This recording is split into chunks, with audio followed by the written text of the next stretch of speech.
নমস্কার বন্ধুরা, আবার এসেছি এক নতুন ভিডিও নিয়ে আপনাদের সামনে। আমি আজকে নারকেল দিয়ে চিড়া বানিয়ে দেখাবো আপনাদেরকে। তাহলে চলুন, আমি একটি নারকেল নিয়েছি, নারকেলটা ভেঙে নিয়েছি। আমি আগে নারকেলের খোসাটা ছাড়িয়ে নেব। তার জন্য আমি নারকেলটা হালকা গরম করে নেব। এইভাবে হালকা হালকা নারকেলটা সেঁকে নিলে কিন্তু খোসাটা ছাড়ানো খুবই সহজ হয়ে পড়ে। তাই আপনারা যখন নারকেলের খোসাটা ছাড়াবেন, এইভাবে নারকেলের শক্ত খোসাটা এইভাবে গরম করে নেবেন। তারপরে কিন্তু খুব সুন্দরভাবে নারকেলটা উঠে আসে। আমার গরম করা হয়ে গেছে নারকেল। এখন দেখেন আমি খোসাটা কীভাবে ছাড়িয়ে নেব।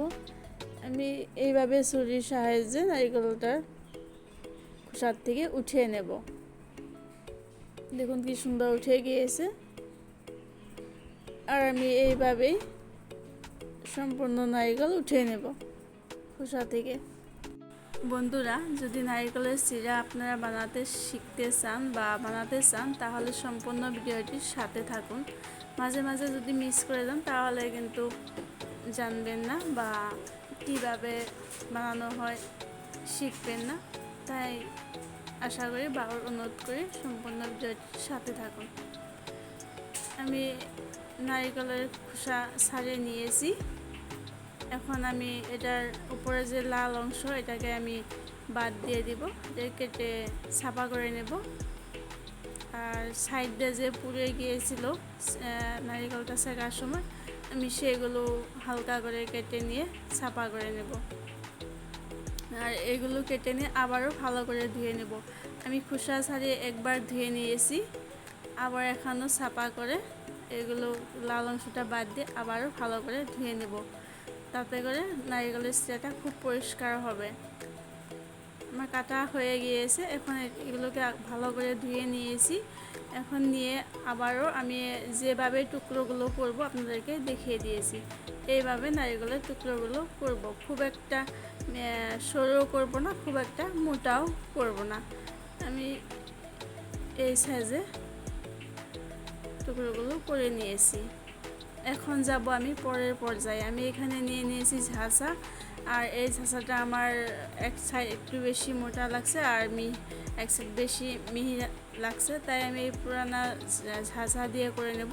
এইখানে আমার সুবিধার মতন বা আমার যে সাইজ করব সেই সাইজের মতো কিন্তু ফুটাগুলো আছে। আমি এইভাবে ঝাঁঝাতে ঝেঁচে নেব নারকেল। আর প্রায় নারকেলগুলো দেখুন কি সুন্দর একটা সাইজ দিয়েছে, প্রায় চিড়ার সাইজ হয়েছে। আমি এইভাবে সম্পূর্ণ নারকেল ছেঁচে নেব। বন্ধুরা, আমার ভিডিওটি যদি আপনাদের কাছে ভালো লেগে থাকে বা ভালো লাগে, তাহলে আমাকে সাপোর্ট করেন, আমার চ্যানেলটি সাবস্ক্রাইব করে দিয়ে আমার পাশে থাকেন। তাহলে কিন্তু আমার পরের ভিডিও বানাতে নিশ্চয় ভালো লাগে বা ভালো লাগবে। আমাকে উৎসাহিত করেন, এটা আপনাদের কাছে আমার অনুরোধ রইল।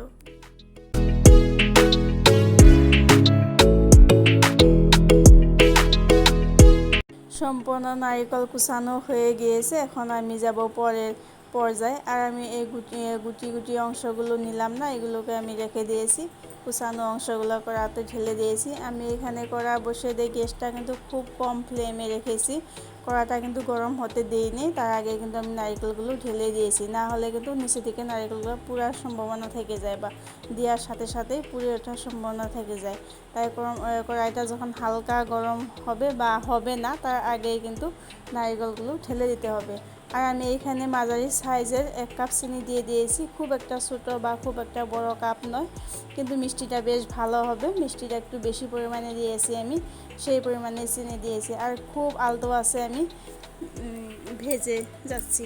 দেখুন চিনিগুলো গলে আর নারকেলের রস মিলে কিন্তু জল একটা ভাব এসেছে, জল উঠেছে। দেখুন আমি এই জলগুলো কিন্তু খুব লাহে লাহে ধৈর্য ধরে কিন্তু শুকাতে হবে।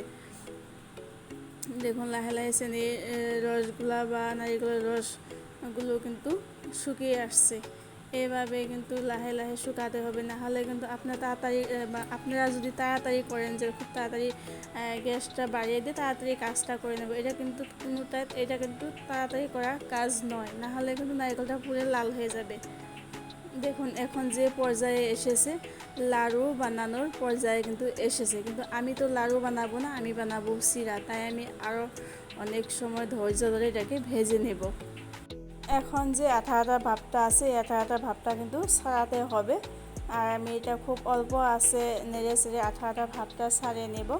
আর নন স্টকে এইভাবে নেড়ে চেড়ে যাব, না হলে কিন্তু নিচে থেকে লেগে ধরে আবার লাল হয়ে যেতে পারে। তার জন্য আমি এটা কিন্তু হাত বা খুন্তি কিন্তু কোনোটায় রাখবো না, আমি এইভাবে নেড়ে ছেড়ে যাব।